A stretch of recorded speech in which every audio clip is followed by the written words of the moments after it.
Hello दोस्तों, स्वागत है एक बार फिर से आप सबों का आपके अपने प्यारे यूट्यूब चैनल ज्ञानी गुरुकुली में। दोस्तों, जैसे कि आप लोगों का बहुत ज़्यादा कमेंट आ रहा था कि सर आप जिस तरह से सोशोलॉजी का एमसीक्यू टाइप बता दिए उसी तरह सब्जेक्ट की भी बता दीजिए। तो हमने सोचा क्यों ना सब्जेक्ट की भी बता देता हूँ। तो चलिए, मैं हमारे अनुसार जो मोस्ट इंपॉर्टेंट क्वेश्चन लगा सब्जेक्ट में वो मैं लेकर आ गया हूँ। तो देखिए, आपका पहला सवाल है, आप लोग क्वेश्चन नंबर पर मत जाइए। आपका सवाल देखिए, लिंग अनुपात जिसे हम इंग्लिश में सेक्स रेशियो भी कहते हैं। आपका उत्तर हो जाएगा सन यानी 2001 के आंकड़े के अनुसार देश में पुरुषों की संख्या 53.13 करोड़ है, जबकि स्त्रियों की संख्या 49.57 करोड़ है। प्रति हजार पुरुषों के पीछे 993 महिलाएं हैं। केरल राज्य में महिलाओं की संख्या पुरुषों से अधिक है। हरियाणा राज्य में महिलाओं का औसत सबसे कम अर्थात प्रति हजार पुरुषों के पीछे 861 महिलाएं हैं। ठीक है, आपका करेक्ट आंसर हो जाएगा। चलिए, अगला सवाल है, हरित क्रांति क्या है। ठीक है, तो हरित क्रांति का अर्थ होता है विभिन्न प्रकार की फसलों अथवा कृषि उत्पादन में तेजी से वृद्धि। ठीक है, हरित क्रांति का जो अर्थ होता है सभी प्रकार के फसलों में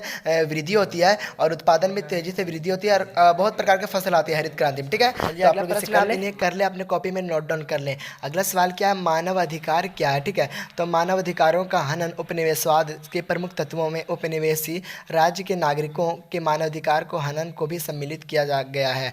प्रत्येक उपनिवेशवादी राष्ट्र अपनी राजनीतिक आर्थिक सत्ता का प्रयोग कर उपनिवेशी नागरिकों को मानवाधिकारों का उल्लंघन करता है, जिसकी परिणति शोषणकारी नीति महिलाओं व बच्चे के साथ असामाजिक व्यवहार के रूप में देखने को मिलता है। ठीक है, आप इसे कर लें। चलिए, अगला प्रश्न है, प्रश्न संख्या मतलब प्रश्न संख्या आप मत देखिए, क्योंकि प्रश्न संख्या में जो क्वेश्चन इंपॉर्टेंट है वो क्वेश्चन को मैं ला के आपको बता रहा हूँ।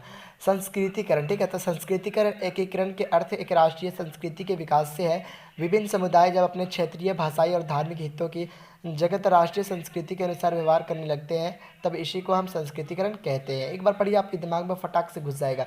अगला सवाल क्या है, ग्रामीण समुदाय क्या है। तो ग्रामीण समुदाय एक ऐसा समुदाय है जिसमें सभी लोग एक छोटे से केंद्र के चारों ओर संगठित होते हैं। ठीक है, बात सही है। ग्रामीण समुदाय एक ऐसा समुदाय है जिसमें सभी लोग एक छोटे से केंद्र, एक छोटे से जगह पे चारों ओर से संगठित होते हैं तथा जिसके बीच समान और प्राथमिकता संबंध होते हैं। आप इसे कर ले, बहुत ही आसान प्रश्न। चलिए, अगला प्रश्न क्या है, प्रवास क्या है। प्रवास प्रवास बहुत ही इंपॉर्टेंट सवाल है।